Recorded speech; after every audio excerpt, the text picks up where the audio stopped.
marche vachement mieux quand tu es dans le côté immersif. Et que... 1, 2, 1, 2, 1, 2, 1, 2, 12, 25, 98, 751, 9349. Ce sont les nombres premiers préférés de Richard Nixon. Samedi 26 juin 2025. On va vérifier déjà cette information, savoir si cette information est juste. 28 juin 26 juin 26 juin ou 28 juin 26 juin 28 juin. Ok. Et toi, Recadrons l'information. S'il y a bien une information qui ne serait pas une fake news, en tout cas, ça serait celle-ci, ça serait la date exacte. 28 juin 2025, température au sol de environ 26-27 degrés. pourquoi tu nous fais un point météo à chaque fois? Tu nous casses les couilles avec ta météo. C'est du contexte. À chaque fois, tu remets du contexte. Du contexte, voilà. Tu es à un endroit. C'est surtout politique. Je pense que c'est la seule information qui ne peut pas être contredite. T'en es au degré près. C'est une information. Ça peut pas être une fake news. Non, mais c'est plutôt non. Effectivement, c'est pas. Je suis au degré près, c'est le ressenti, donc effectivement j'imagine qu'on est entre 26 et 27. Non mais la dernière fois ton ressenti c'était de la merde, donc tu me permets de vérifier quand même. Il y avait T'as dit combien? 26, 27, mais c'est peut-être 25, 26. Tu surestimes tout, il est 24. Pas de caution, Il fait 24 là, non. Ils s'en battent les couilles. Je pense qu'on est plus sur le 26 degrés. Et non, c'est du 24, tu surestimes tout. Je reste convaincu de mon ressenti. Donc le point météo est fait, je pense qu'on peut passer à autre chose. C'est moi qui pose des questions. T'as dit le lieu ou pas? Non, pas encore. Oh putain, il commence par la météo. Il commence par la météo. Je commence par le jour de la semaine, le jour duquel nous sommes rendus. Bagnolet, département de la Seine-Saint-Denis, porte de Bagnolet, à la lisière, au bord, à la frontière. Avenue de la République, à côté de... Rue principale. À côté de chez Tony Sushi. En face ou à côté? À côté, même trottoir. Même trottoir que Tony Sushi. Tony Sushi qui est une adresse que tu fréquentes toi régulièrement. Moi je ne connaissais pas. J'ai pas d'avis sur Tony Sushi. Okay. Tony Sushi sans opinion. Je n'ai jamais pratiqué Tony Sushi. En tout cas c'est à côté. Ouais, avant le débrief, je voulais faire part d'un... J'avais un petit truc, je voulais juste... Vous avez une remarque quelque chose. Je voulais vous parler d'un truc, c'est que là ces derniers temps, là, j'ai dévoré le chewing-gum de Nina Simone. Le chewing-gum de Nina Simone. Le chewing-gum de Nina Simone. C'est métaphorique là. Je connais le concept de chewing-gum, je connais le... Vous savez ce que c'est que le chewing-gum? Non, alors... Je connais Nina Simone. Nina Simone, c'est un livre. C'est un livre écrit par notre ami Warren Ellis.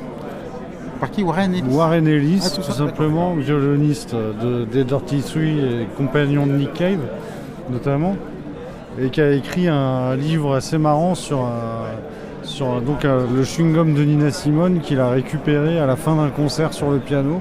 Jamais. Et qu'il a conservé comme une relique pendant quelques années. Musique mémorabilia. C'est une relique pour toi, un bout de pâte à mâcher un petit peu. Sûr, mais c'était un peu fétichiste, il a un peu léché le... Alors c'est ça, dans ce livre, il se met à partir de ce chewing-gum et de cet événement, de cette chose qu'il a faite qui s'explique pas vraiment. Et après il décrit un peu un rapport aux objets et un rapport à une sorte de pensée magique autour des objets. Okay. Et donc il décrit ce chewing-gum qui finalement va être... pour une exposition, Nick Cave lui demande s'il a des objets particuliers à présenter comme ça pour une exposition. Bien sûr, et lui il dit j'ai ce chewing-gum de Nina Simone. Et donc Nick Cave il trouve ça incroyable, il lui dit c'est de la pure religion, c'est une relique, ça lui plaît ce genre de truc. C'est magnifique. C'est un bout de pâte à mâcher, quoi, limite fossilisé. C'est littéralement une relique. Littéralement un objet. Et donc il lui donne. Je comprends l'attrait. Pour cette exposition, il finit par faire il fait un moulage, il fait comme ça il finit par rencontrer tout un tas de gens, des artisans. Et des gens des artisans de la gomme à mâcher ou des artisans donc il fait donc un moulage il fait un moulage du fossile de la pâte à mâcher, chewing-gum dans une sorte de travail de séparation de ce chewing-gum, puisque jusque-là, il l'avait gardé très par Ils vont faire une édition, donc du coup, il peut s'en débarrasser, mais qu'ils vont en garder quand même là, il se dit, je le donne, je le présente au monde, etc. Donc, excuse-moi, je me permets une petite question, je me permets de m'introduire. Tu nous as pas précisé le goût du chewing-gum. Alors, l'histoire ne le dit pas. Ah putain, l'histoire. L'histoire ne le dit pas. Ouais, d'accord, c'est un peu décevant quand même, mais on te laisse poursuivre ton anecdote. Et donc, pendant dans tout le parcours de ce chewing-gum pour l'exposition, il rencontre plein d'artisans et plein de gens qui, la plupart, sont très très sensibles à cet aspect un peu magique de ce chewing-gum. Donc, il y a par exemple la commissaire de l'exposition, donc chez qui arrive dans son musée, le chewing-gum arrive, et à partir du moment où elle a le chewing-gum dans le musée, elle a toujours hyper peur qu'il se passe quelque chose, donc elle vérifie toujours qu'il est là le soir. Il est exposé comment? Il est dans une cache, la relique. Il est exposé sur un socle en marbre, un socle assez surélevé en marbre, sous une vitre, avec un système de sécurité, etc. Évidemment. Donc, c'est quand même non, mais normal, évidemment. Normal, on touche quand même. C'est une pièce de musée, donc effectivement, tu la protèges. Il y a une petite anecdote assez marrante, c'est que au moment où Warren Ellis il arrive pour la première fois dans le musée et où il voit l'installation avec le socle de marbre et tout ça, c'est avant l'ouverture. Et lui pense pour l'instant que le chewing-gum est dans un coffre-fort dans le musée.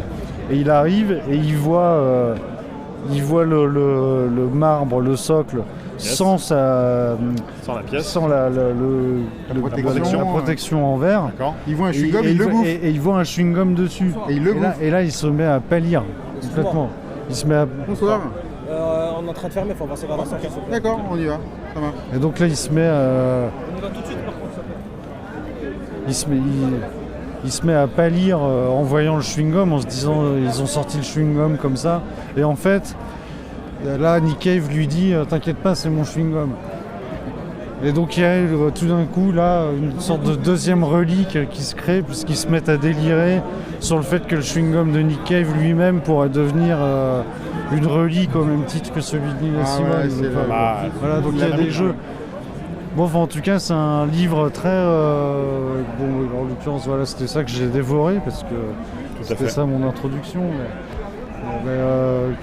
Qui est assez marrant sur cette espèce de rapport aux objets. Et Warren Ellis, il en profite pour raconter un peu ses voyages, notamment un peu des errances qu'il a eues quand il avait une vingtaine d'années et qu'il est arrivé en Europe. Et donc, il raconte un peu son rapport à son violon, à ses instruments, à des objets qu'on lui a donnés, etc. C'est donc très autobiographique. C'est un assez beau livre là-dessus, de quelqu'un qui n'est pas écrivain et qui fait, mais qui touche des choses assez marrantes par rapport à ses expériences à lui. Enfin voilà, je conseille ce chewing-gum de Nina Simone.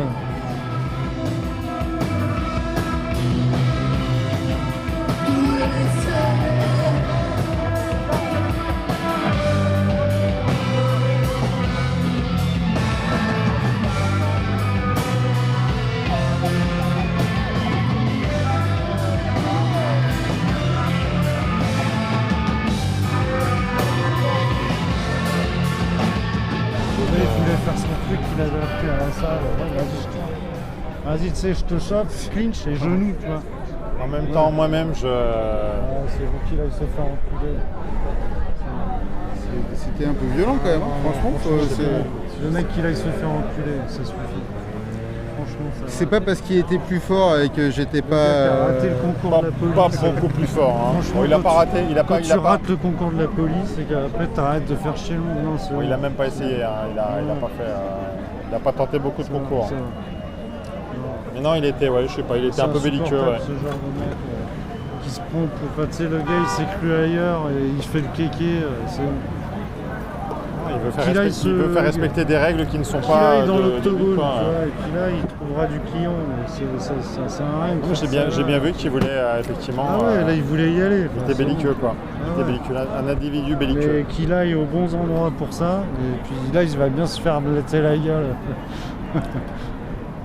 Ouais, il a de la chance d'être tombé c'est des narvalos. sur des gentils et des gens pas très costauds, parce que sinon on lui aurait cassé la gueule, hein, cet enculé. Non, c'est dommage de finir une soirée comme ça, parce que c'était tellement feel good cette soirée que de finir en pot de couille comme ça fait... Je comprends pas comment le gars... Voilà. Mais c'est que c'est des mecs qui payent des mecs, et puis là ils sont tombés sur le connard. Ouais, après. Ouais, voilà. mais non, c'est quand même terrible d'en arriver là pour une soirée qui était tellement placée sous le signe de la joie, de la solidarité, de l'amitié. Solidarité entre les peuples, Entre les les nations. peuples, oui, entre les êtres humains qui s'est retrouvés sur certaines choses. Bonsoir, vive les 2 roues motorisés. C'est cool, Marcel. Marcel, c'est le groupe. Tu pourrais voir un groupe comme Marcel. Normalement, ce qu'on m'avait vendu moi dans les années 90, c'est qu'en fait, des groupes comme Marcel, il y en avait tous les samedis soirs à tous les coins de rue en fait. C'était vraiment typiquement le truc par essence. Voilà, pour toi c'est vraiment le groupe de quartier, de soirée de quartier quoi un petit peu. On devrait en avoir partout, on devrait en avoir beaucoup plus des Marcel. Il devrait y en avoir plein. Mais des Marcel, on voudrait en enfiler, pas que quand c'est la canicule, mon cher ami. C'est ça. Voilà. Ils n'en avaient Avec aucun. tout respect Alors figure-toi qu'ils n'en avaient aucun en merch des Marcel. Ah, ils avaient des gants de toilette par contre, je crois. Ouais, mais pas de Marcel. Mais ils savent, voilà, ils s'appellent Marcel, mais ils ont le sens des priorités, ces gens-là. Voilà, ils savent que la priorité c'est l'hygiène, donc le gant de toilette, quitte à faire du merch, textilistique, Du merchag. faisons du gant de toilette. Ouais, c'était quand même bien cool de voir nos amis belges qui pratiquent, on va dire, une sorte de noisy pop-punk, moi je dirais, un truc comme ça, déglingué à la belge, donc bien... à la fois bien barré et puis en même temps proposant plein de textures de punk rock mélodique. Alors, il y en a qui vont en redire, je pense, sur le côté mélodique du groupe. Parce que c'est vrai que ce soir, ils ont offert un set bien un peu trippy, quoi. Oui, et puis On entend moins les mélodies, quoi. C'était pas ce qu'on entendait le mieux, les mélodies. Là, on entend le mieux là, les pots d'échappement de la porte de Bagnolet.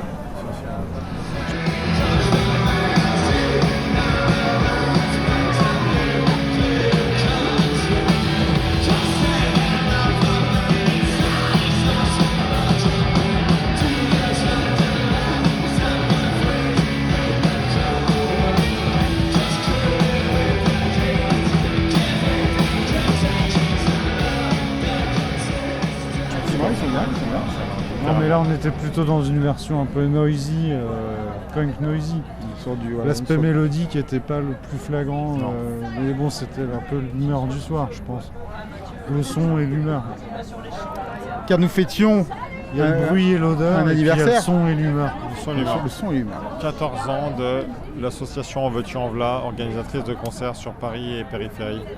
Depuis combien de temps? Depuis donc du coup entre 10 et 15 ans. 14 ans voilà, exactement. 14 ans. Ouais, c'est l'anniversaire allié. Un pilier, peut-être voilà. un des piliers majeurs de la scène alternative, alternative rock, parisienne. Depuis on arrive grâce à laquelle nous pouvons voir des concerts dans tous les lieux alternatifs qui se respectent de la capitale finalement. Plein de lieux fabuleux à des prix modiques quand c'est pas prix libre.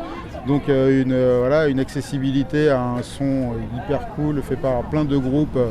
Généralement du cru locaux qui viennent d'Europe. Nous aurions pu être à Angers pour Lévitation, nous aurions pu être à Nîmes pour Tinal. Nous serons parisiens. On est quand même des scènes alternatives. On est venu des scènes alternatives avec En Veux-tu. On est venu en mobilité douce. Je pense que En Veux-tu En V'là, ouais c'est ça, oui. On est de la mobilité douce là, parfaitement là. Contrairement à ce que pourraient laisser croire les pots d'échappement qui crépitent derrière nous. Qui ne sont pas de notre fête, qui sont effectivement des témoignages de notre époque. On est vraiment effectivement parce que sur toi, un scooter diesel, pour toi, c'est une mobilité douce. Je ne vois pas de quoi vous parlez. C'est marrant. Il n'a pas. Moi, je suis envoyé par la rédaction, je suis envoyé par les actionnaires, donc moi, je suis pas là pour voilà.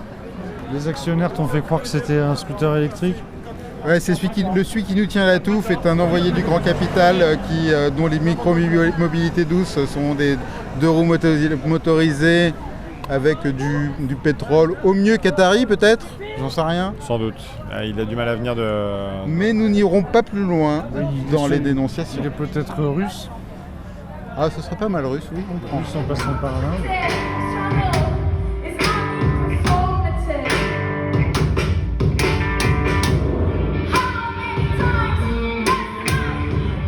On a vu plusieurs groupes et comment dirais-je, propositions artistiques individuelles ce soir. Au nombre de 3, on a raté la 4e. C'est bien de reposer un petit peu les bases. Ça a démarré par Yar, un groupe qui envoie un petit garage rock avec des relents un peu... un petit psyché rock, on va dire. Je pense qu'effectivement, psyché rock avec des accélérations, des ralentissements, avec 2-3 chanteurs. Je crois qu'effectivement, j'ai trouvé une couleur un peu années 80, dance un peu. Enfin, dance, un peu danse, groovy quoi. Groovy, d'accord. On va dire.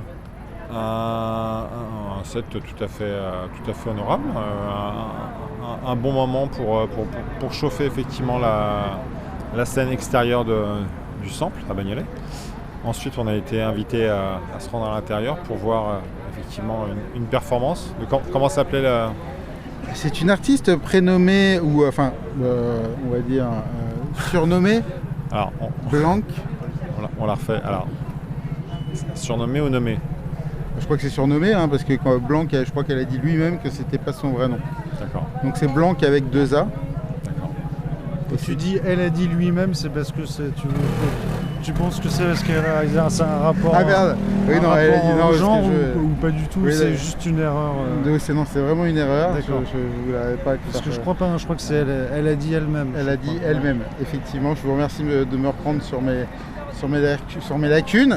Moi j'ai tout entendu. Moi je pense que tu as tout couvert. Moi je pense que tu as... Voilà. Donc comme on survole tout, c'est bon, on peut dire ce qu'on pense. Absolument. Moi, elle m'a fait passer un super moment. Elle m'a fait marrer. J'ai adoré sa proposition. Son côté cool avec le public, très punk quoi. Je m'en bats, mais capable de créer une petite historiette sur tous les morceaux. Et surtout en étant donc toute seule. Finalement, voilà, c'est une one-woman band, donc elle était toute seule avec de temps en temps sa gratte, surtout son micro, 2-3 machines dont parfois elle savait pas trop où elle appuyait, et donc elle était contente des fois qu'elle faisait croire que ça tombait sur le bon morceau. Et voilà, donc moi j'ai trouvé ça assez cool parce que ça m'a bien diverti, ça m'a bien fait me sentir pendant cette proposition, où elle se balade un petit peu. Je sais pas si on en parlait la dernière fois, le fait de traîner son câble au fond de la salle comme modèle actrice, ça fait des émules, mais en tout cas elle a... T'as 2 rêves toi, t'as 2 rêves dans la vie quoi.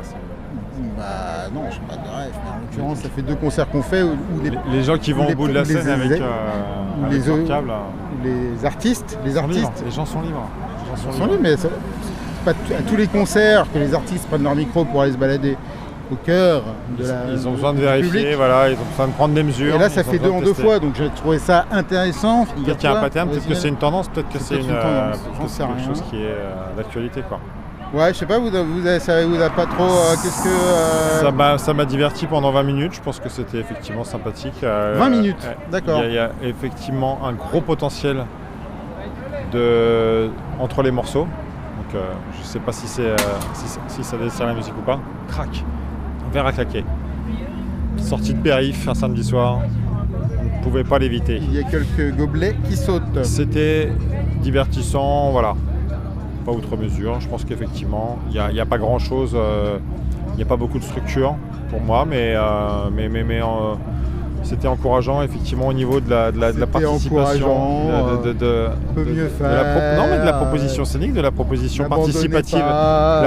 participative, avec effectivement la salle. Elle maîtrise la salle comme Jaja. Elle a parfaitement su attirer le public sur son. Musicalement, je pense que c'est... Non, mais musicalement, c'est... Non, mais musicalement... 11,8 avec encore un peu plus de travail à la maison, vous pourrez y arriver mieux. Il faut faire encore un peu d'efforts. Quelques efforts. L'été sera salvateur. Ne sous-estimez pas le travail à distance. Voilà, les cahiers de vacances, c'est important.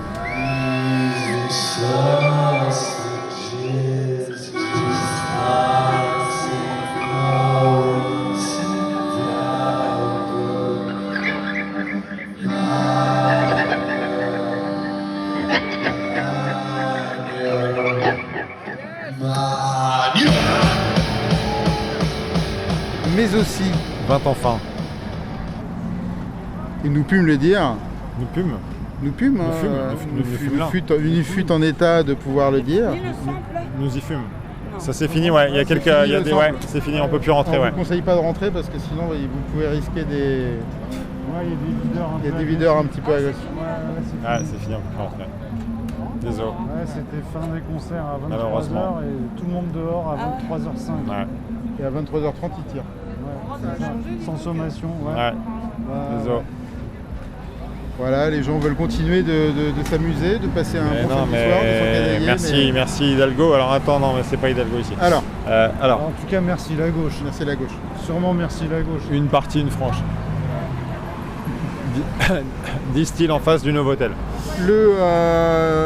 L'artiste principal qui était, suite à la défection de nos amis Nick, on est déçus de ne pas les avoir vus, mais en tout cas, nos oreilles, se félicitent peut-être de la nouvelle, car c'est vrai que la dernière fois qu'on les avait vus au cirque électrique, d'aucuns auront pu... J'ai perdu 5 dB oui. à chaque oreille. J'ai failli vomir à cause du son beaucoup trop fort.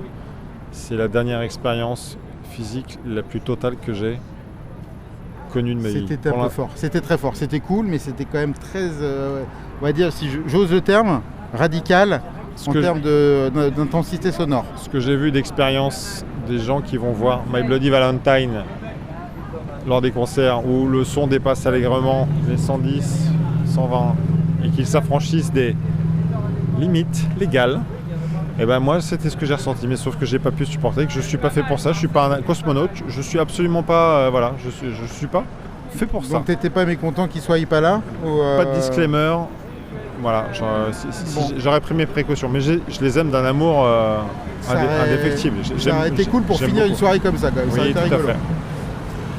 Mais bon, en tout cas ceux qui étaient présents et qui auraient dû être, on va dire, pénultième de la soirée, mais qui s'en sont retrouvés tête d'affiche, ce sont nos chers Belges de Marcel. Marcel en 6 lettres. En 6 lettres, sans majuscule d'ailleurs. Hein. Je sais pas s'il écrivait avec ou sans majuscule. Sans que monsieur virgule, je tiens à préciser qu'il n'y a pas de majuscule. Toi c'est pas rien virgule. Hein. Tout sauf rien virgule. C'est pas rien virgule. Moi c'est tout virgule. C'est d'une certaine manière tout virgule. Même si j'aime beaucoup rien virgule également. On va pas se mentir. Marcel fait-il dans la dentelle? Pas nécessairement. C'est pas le projet, c'est pas le software. Est-ce que Marcel a chauffé? Est-ce que Marcel a chauffé un petit peu? Je l'ai suggéré, je pense que c'est ce qui s'est produit. On a été sur une fois n'est pas coutume. La température a pris quelques degrés, on est monté. Alors d'après vous, à quel Marcel ce Marcel fait-il référence? Alors moi j'étais à Béliveau. J'ai pensé spontanément à Béliveau. Parce que tu t'es dit il est belge et puis après tu t'es dit je suis con, il est pas belge. Exactement. Voilà. Exactement. Tu me connais quand même par cœur. C'est-à-dire que le cheminement de pensée a été... Très peu de synapses finalement ont été sollicitées lors de cette... C'est raccourci d'une certaine manière. Non, mais c'est ça. On peut pas le dire mieux. Et en l'occurrence ça va très bien je trouve pour décrire le groupe Marcel Béliveau. Quel est ton Marcel? Ouais, j'aurais peut-être dit Béliveau en faisant la même connerie que toi, c'est pour dire qu'on est peut-être alignés. Quel Marcel ça pourrait être? Marcel, non, ça peut être mon loto. Je dirais que ça pourrait être Marcel Cerdan pour l'énergie quand même, parce qu'ils ont une chouette énergie. C'est un peu des directs dans la gueule. Je sais pas quelle était sa spécialité. Ça met des golden, ils distribuent les golden, je pense qu'ils sont pas avares. Non, ils ont clairement des capacités. C'est vraiment cool, moi je les avais découverts, je connaissais leur premier album qui m'avait bien plu là, je crois que ça s'appelle Playtime, qui était sorti il y a 2 ans. J'avais trouvé ça très cool. Je les ai vus Marcel Tati, ouais. Il s'appelle pas Marcel. Ah bah non, c'est pas Marcel. Il s'appelle pas Marcel. Il s'appelle Bernard. Donc c'est pas Tati. Et donc, Bernard Tati. Alors peut-être Marcel Tati, c'est le fondateur de Tati peut-être. Mais en tout cas c'est pas celui qui fait Playtime. C'est pas celui qui a fait Playtime. Bernard Tati, celle-ci, je pense. Alors, on que, sait voilà. pas si c'est Bernard Tati, pas Patti, parce que Gage Patti. Patti. Alors merde. putain. Alors on est les face. Patti, là, on va rentrer dans autre Ouais, là, chose. c'est pas C'est possible. Gage Patti et ça Bernard Patti et Gage Là, Tapi, on est- d'accord. Bernard Tati. Étienne. Quelle est la différence différence? Non, je sais pas, c'est pas bon. Là. Donc c'est pas lui, bon je sais pas, en tout cas leur premier album Playtime était très cool et je les ai vus après en première partie de McCluskey. J'avais trouvé ça cool mais je m'étais dit que c'était pas nécessairement le meilleur contexte peut-être pour en profiter. Et en fait il a fallu attendre cette annif de En veux-tu en voilà pour les voir dans un contexte vraiment super quoi. Trop bien la scène dehors, c'était parfait, les conditions étaient parfaites, À la le temps fraîche, était là, idéal. ouais, c'est parfait, dans un coin un peu de verdure. Chaque samedi, pendant tout l'été, devrait être comme ça. Finalement, c'est ça, c'est ce qu'on m'a vendu dans les années 90, moi. Exactement. Moi, c'est ni plus ni moins. C'est les soirées qu'on veut, c'est exactement ça. Sauf la fin. 3-4 groupes de rock. Voilà, Berlin qui à ta porte.